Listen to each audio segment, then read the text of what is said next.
Welcome to our weekly video blog. I'm Tim Weigel, New York State IPM grape specialist and team leader of the Lake Erie Regional Grape Program. With me today is Andy Musa, team member from the Pennsylvania PSU Extension. So Andy, we're at 30 days post-bloom, about a little bit after.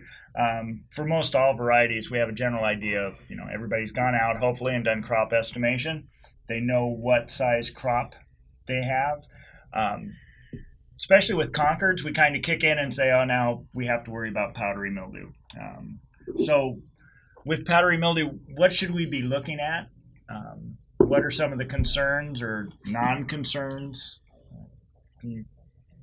Well, depending on what variety you have, if you've got vinifera or you got French hybrids, especially the very susceptible ones, then the entire season you're going to have to make sure that powdery mildew is under control. Mm-hmm.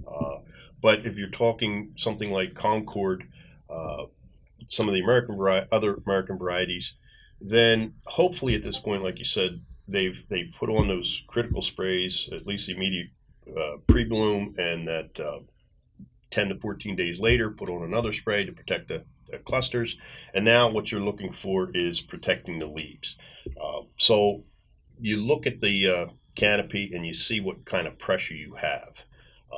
If you got light to moderate pressure, and your crop load, if you've done your crop estimation, like you said, if you have a heavy crop load, the vineyard might be under other stresses. Say if there's a drought stress, you can really distinguish that there's quite a bit of powdery mildew there.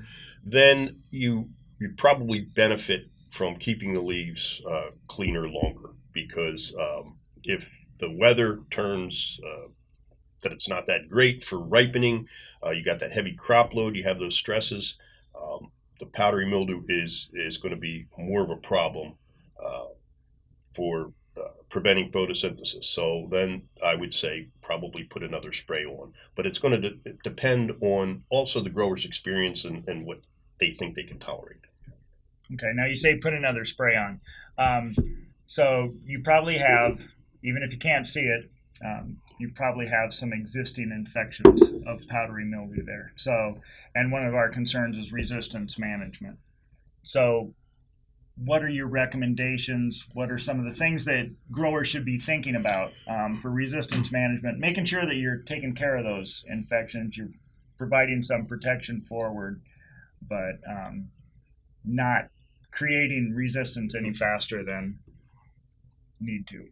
Well, that's an important point. I think that growers really need to keep this resistance management as far as either for insects or diseases in mind when they're making choices. Hopefully, again, they've used their best materials during that immediate pre-bloom and that first post-bloom spray.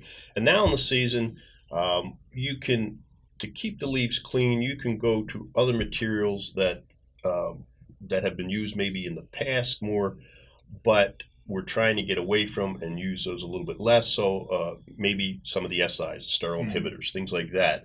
And so you're putting them on. Hopefully your populations aren't that high now, so you don't need your best materials. You just want to keep that leaves as clean as possible. Right. So use something like that. But again, I would look at last year's spray records and this year's, and just to make sure that you're the best scenario for resistance management would be to alternate your materials and then tank mix. So if you've got wine grape varieties and you can use sulfur, I would always put the sulfur in there.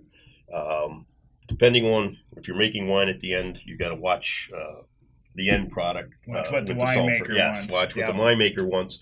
But tank mixing and rotating materials is extremely important to make sure that resistance management, you're taking care of that. Okay, great. Thank you. And I'm sure we'll have more information on resistance management as we move along. So that wraps up this week's. If you have any comments or suggestions on what you'd like to see in future podcasts, please leave it in the comment sections below.